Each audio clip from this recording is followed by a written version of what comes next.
Zoolander 2. This movie is a sequel to Zoolander, which came out in 2001. Ah shit, that was a long time ago. Actually, Zoolander 1 reminds me of my 9th grade Spanish teacher. The dude, okay, after the movie came out, the dude was in love with Zoolander, okay? He had posters that he printed out from his computer that he just plastered around the room. He had at least 4 or 5 of these Zoolander posters. The dude loved talking about how much he loved Zoolander. And it's understandable that that first movie had a lot of fans. There are a lot of quotable things from the first Zoolander movie, I think, just like Anchorman. So I think a good amount of people were excited when they heard that Zoolander 2 was finally coming out. I mean, it was 15 years later, but that it was still coming out. And I myself, I was really happy to hear that Ben Stiller was directing. I mean, I really enjoyed Tropic Thunder, and I think the guy can be a really good director. Zoolander 2 once again stars Ben Stiller as Derek Zoolander. You got Owen Wilson again as Hansel McDonald. Will Ferrell is also back as Mugatu. Mugatu?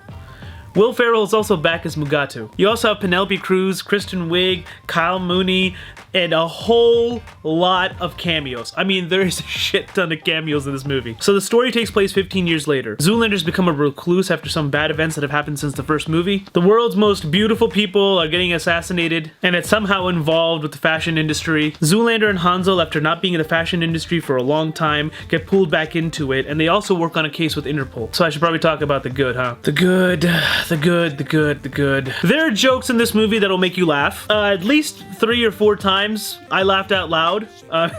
But I mean, so the movie did make me laugh. Kyle Mooney's character in this movie is really, really funny. I like it when sequels actually feel like sequels, you know, they don't just feel like a rehash of the first movie. But I'm struggling to tell you what's good about this movie because there's a lot more bad than there is good. And I'm trying to be fair to this movie, man. I wanted to like this movie, man. I liked Zoolander. I mean, I haven't seen it in a while, but I'm pretty sure if I went back and watched Zoolander, I'd enjoy it. And I think it's cool that a movie can get a sequel years and years later. As long as you have the right people involved and their hearts in the right place, a movie can turn out good, even if it's come out years and years after the first one. An advantage of a movie being released 15 years later after the first one is that the writers and the directors and stuff can have time, or have had some time, to think about how to advance the story and how to bring in new comedy since the first movie. With all that being said, this is mostly not a funny film. This is one of those films where it has these kind of scenes where you can tell that when the writers wrote it, you know, when they're sitting in the writer's room, they were like, oh my god, this is gonna be so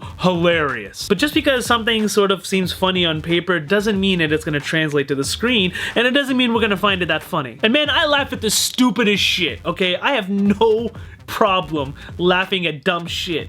But in this movie, it's just not done well. A lot of the timing in the jokes is off, which might be partially due to the editing. This movie seems to follow the philosophy that random equals funny, and that's surprising because a lot of the people who are involved with this film are very funny people.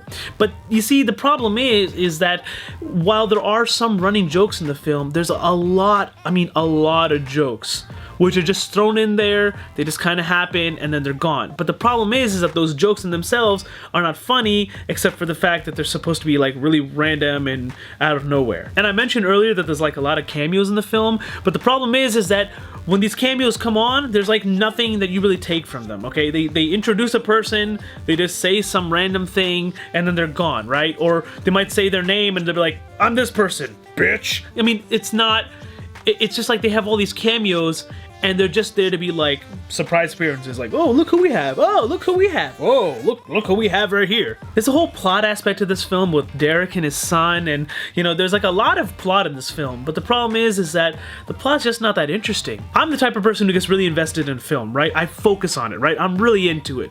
But even when someone like myself starts to think about the time and thinking, oh, when is this gonna end? And when I start looking around kind of at people thinking like, oh, well, I wonder what their reactions are, that means that your film has lost me. If you're a comedy film with a lot of plot and your plot's not keeping me that interested, and as for your comedy, I'm only laughing a few times in the film and the audience is only laughing a few times in the film, then you know that your movie is not that great. So yeah, I can't recommend this movie, guys. You know, I'm sorry. Alright, I hope you enjoyed my review. Peace, peace, peace, peace, peace, peace, peace, peace, peace.